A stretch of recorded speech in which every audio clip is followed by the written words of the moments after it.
Bismillahirrahmanirrahim. Assalamualaikum warahmatullahi wabarakatuh.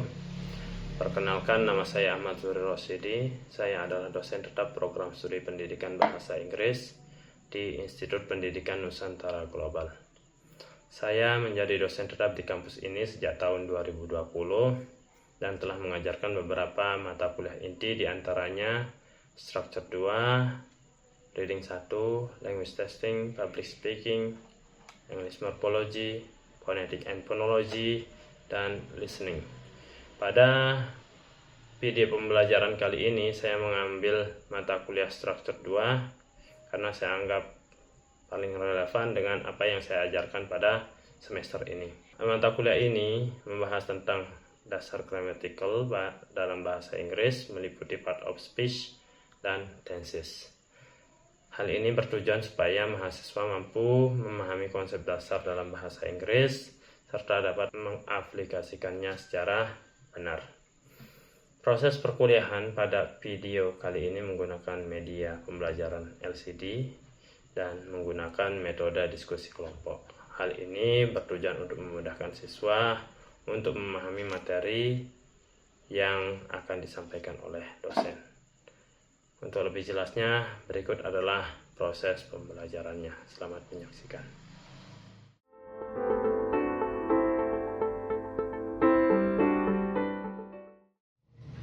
Oke, Assalamualaikum warahmatullahi wabarakatuh. Waalaikumsalam warahmatullahi wabarakatuh. Alhamdulillahirrahmanirrahim. Allahumma shalli ala sayyidina Muhammad wa ala ali sayyidina Muhammad. How are you today? Okay, welcome to my class again. This is in structure class. And in previous meeting we have studied about a noun. Dan fungsi dari noun kemarin kita sudah bahas bahwa fungsi dari noun itu sebagai subjek, sebagai objek, dan sebagai keterangan tempat. Itu yang perlu diingat. Dan kita sekarang pelajari materi baru lagi tentang pronoun. And before we go to our material, we'll check your attendance first. Who is not come to my class now? Ada yang nggak masuk nggak?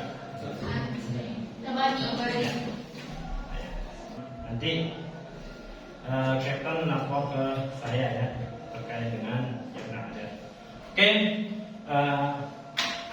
now we would like to study about pronoun.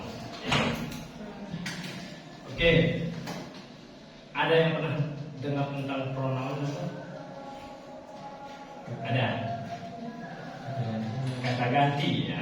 In Indonesia we can say pronoun is kata ganti. Okay, pronoun is used especially to make to change the word to reduce redundancy or repetition ya. Jadi pronoun ini hadir karena tujuannya adalah untuk mengurangi pengulangan kata dari subjek atau objek. For example, misalnya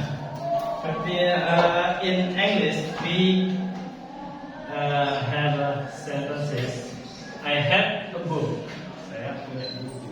The book is blue. Jadinya ada dua kata book di sana. Jadinya untuk menghilangkan kata book itu kita menggunakan yang namanya pronoun. We use pronoun. It's kind it ya. Bisa menggunakan kata it. Ya. You can say the definition of pronoun. Pronoun is a word that can replace a noun or noun phrase. Then the function is to avoid repeating the same noun or noun phrase. Ya, seperti yang saya jelaskan tadi, noun itu fungsi menggantikan posisi noun dan menghilangkan repetition. Ya, itu intinya. Okay, next. Ya. In pronoun ada beberapa pembagian. Ada definite pronoun, ada indefinite pronoun, dan terakhir itu ada namanya demonstrative pronoun. Ya. Kita mulai we start with definite pronoun. Ya. Definite pronoun ini adalah pronoun yang digunakan untuk kata ganti orang yang sudah jelas. You can say I, you, they, she. Kita mulai dari subjek pronoun. Ya. Kita mulai dari subjek pronoun. Contoh subjek pronoun itu ada I, you, we, they, she. Oke. Ini merupakan pronoun dari subjek. Fungsinya adalah ketika nounnya berposisi sebagai subjek, we can change with this all. Ya, misalnya saya sebagai subjek atau nama kamu sebagai subjek, atau orang, kita sebut orang ya, nama orang. Ikan kalau orang banyak, ikan change with they. Ya. Kalau satu orang bisa we can change with you atau she atau he, ya, tergantung konteksnya. Okay, the example here, I want to play piano. Personal, the subject pronoun in here is I. Ya. Kemudian ada he plays piano. Ya. The last is we will go there together. Okay. Oke, tadi kita sudah bahas subjek pronoun. Posisinya di awal, ya. Subjek pronoun itu posisinya di awal. Next, we go to object pronoun. Kalau object pronoun posisinya sebagai objek, tadi subjek pronoun posisinya sebagai subjek. Now we go to object pronoun. The position is as the object. You can see the example of object pronoun me, you, I, them, it, her, and it. Yeah. The example is she was mad at me. Yeah, not I. Yeah. If the position, the object, I change with me. And then in object pronoun, the position of this pronoun is as the object. You can see from the example. She was made at me. Me, it is an object pronoun. And the next example, please. Do not disturb me. Or we can say, don't disturb me. She might not tell us the truth. This is the example of object pronoun. Next, just now we find the personal pronoun, there are two. And then next, go to possessive pronoun. Possessive is divided into two also. The first one is possessive adjective. The second one is possessive pronoun. Now we go to possessive adjective. You can see from the slide here, there are some kinds of possessive adjective. The first one is mine, your, their, our, his, her, and its. Okay. You should remember, possessive adjective usually used with a noun. Ya, jadinya possessive adjective ini selalu bergandengan dengan nounnya. Ya. For example, my car. This is my car. If there is no noun, it cannot say it as a pronoun. Ya. It is my car. It is your pen. Atau is it your pen? Apakah ini penmu? Ya. Itu adalah contoh-contoh dari possessive adjective. Ini possessive adjective ini fungsinya adalah untuk kepemilikan. Jadinya my car, your pen, your phone itu adalah kepemilikan. Tapi perlu diingat adalah ketika menggunakan possessive adjective itu selalu gandeng dengan nounnya. Next, kita ada possessive pronoun. Ini berlawanan dengan possessive adjective.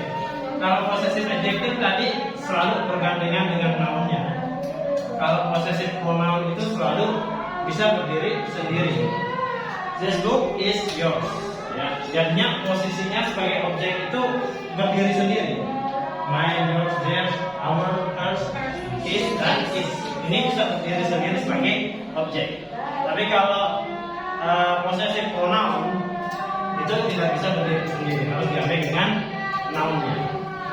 Oke, next. Ada reflexive pronoun. Reflexive pronoun adalah untuk menunjukkan bahwa dia melakukannya sendiri atau subjek dan objeknya sama, ya. Dan itu yang digunakan untuk reflexive pronoun ini. Ada myself, yourself, yourself, ourselves, himself, herself, dan itself. Ya. Ada dua cara, ya, untuk penggunaannya. Ada setelah subjeknya langsung, Anggun herself cook rice. Ya. Jadinya Anggun dengan dirinya sendiri memasak nasi untuk penekanan biasanya. Ya. Bisa love herself. Ya. Bisa jatuh setelah di akhir. Ya. Tapi di sini ada pertanyaan. Ada ya. Saya kira semuanya paham. Yang kedua itu tadi kita ada definite pronoun. Yang kedua itu ada indefinite pronoun. Ini biasanya ya, biasanya digunakan untuk kata ganti yang tidak kita ketahui. Ada some, every, any, no. Ada kata somebody, someone, something. Ini biasa di bahasa Inggris kan. Ada everybody, everyone, everything. Nah, sekarang saya mau tanya, beda somebody atau dengan someone itu apa?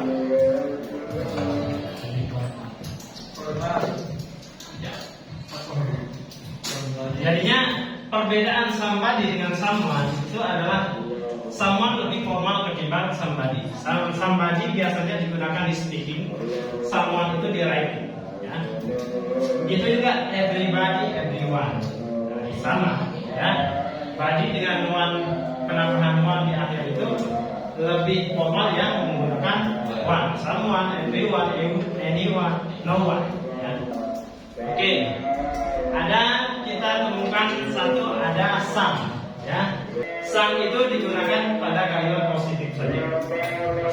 Nah, kalau every itu bisa masuk di positif maupun negatif. Kalau any itu biasanya digunakan untuk kalimat negatif dan interrogatif. Ya, jadinya negatif atau pertanyaan. Ya, jadinya any question. Jarang orang pakai some question, tidak ada. Any question, ya, biasanya. Dan no itu digunakan untuk sesuatu yang kalimat yang bermakna negatif. Kalimat yang bermakna negatif. Maksudnya misalnya tidak ada orang, tidak ada sesuatu pun. Ya. Untuk lebih jelasnya bisa dilihat di sini penggunaan every, some, any, dan no. Ya. Means all used in positive. Every itu digunakan untuk positive and negative. Some part of position use positive sentence. Ya. Any digunakan as negative sentence and question. And then no only negative word. Ya. Jadinya digunakan hanya untuk di kalimat negatif, ya, bermakna negatif. This is the example. Everyone is sleeping in my bed. Ya. Someone is sleeping in my bed. Or no one is sleeping in my bed. Penggunaan any, I don't have anything to eat. So I can find anyone to come with Oke. Jadi jelas ya perbedaannya. Any itu digunakan untuk negatif dan interrogatif. Some itu digunakan untuk positif. Every itu bisa digunakan di positif dan negatif. No itu digunakan untuk kalimat yang bermakna negatif. Oke. Yang terakhir itu ada demonstrative pronoun. Ya. Demonstrative pronoun used to show. Ya. Jadinya kita gunakan demonstratif ini adalah untuk menunjukkan sesuatu.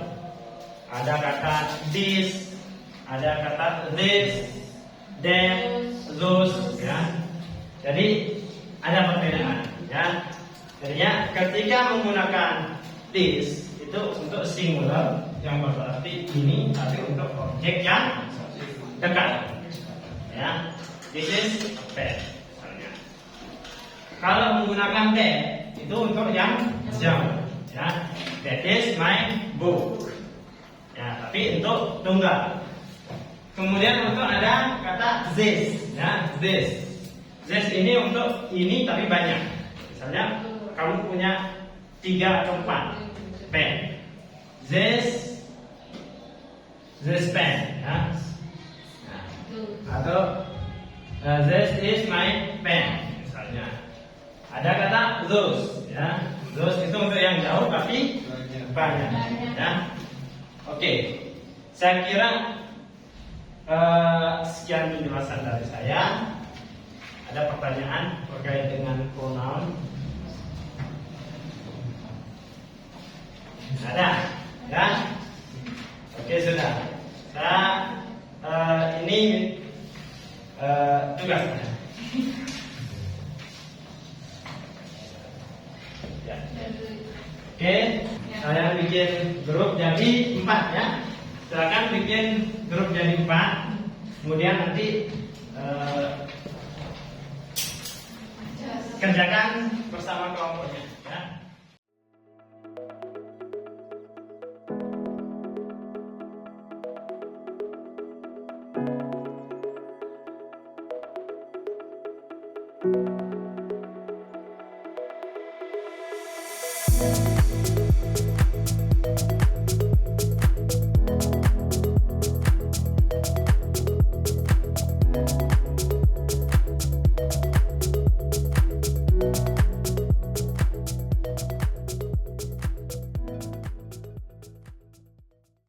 Oke, kita diskusikan sama-sama terkait dengan tugasnya tadi. Ini soalnya 1 sampai 10. Nomor 1.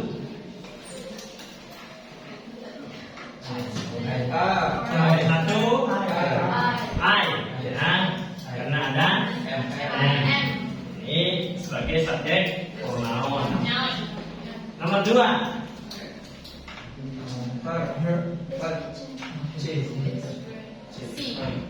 Ada C, ya. Karena kenapa? Ada kata she. Ya. Nomor 3.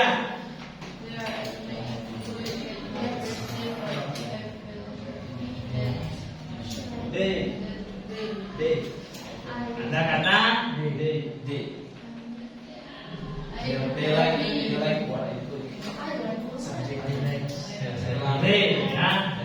D, ya.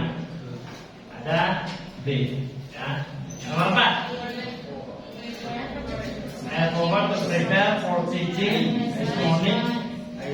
Last night, I was sick. Ada I. Nomor 5. This. Ya. Ada kata his. Ya, nomor 6.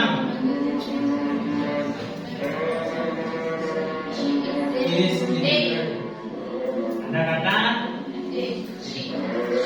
dia jadi subjek. Intinya setelah ini itu adalah kalimat baru. It can be presented in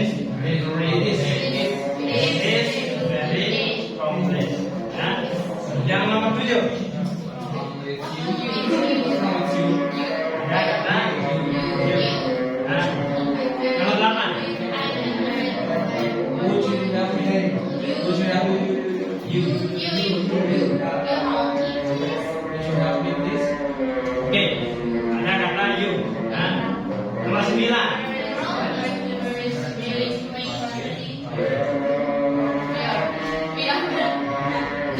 They are. Nah, yang terakhir.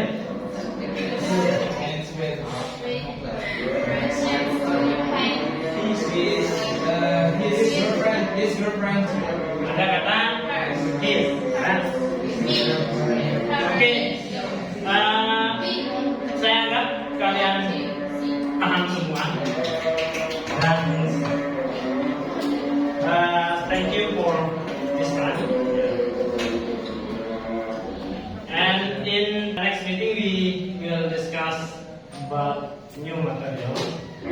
This is about adjective. Biasanya kalian bisa pelajari dulu sebelum kita masuk ke materi adjektif minggu depan. Ya. Oke, maybe that's all from me. Before we close our meeting, tentu kita conclusion dulu. Ya. Jadi materi yang kita pelajari hari ini tentang pronoun. Pronoun itu dibagi 3. Ada yang indefinite pronoun, ada definite pronoun, dan demonstrative pronoun. Ya.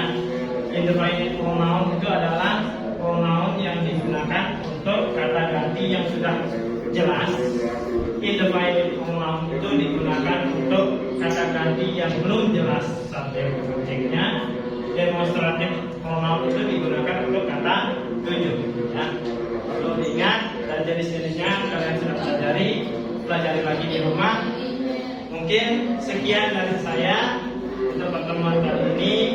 Kurang lebihnya saya mohon maaf. Saya akhiri dengan Assalamualaikum warahmatullahi wabarakatuh.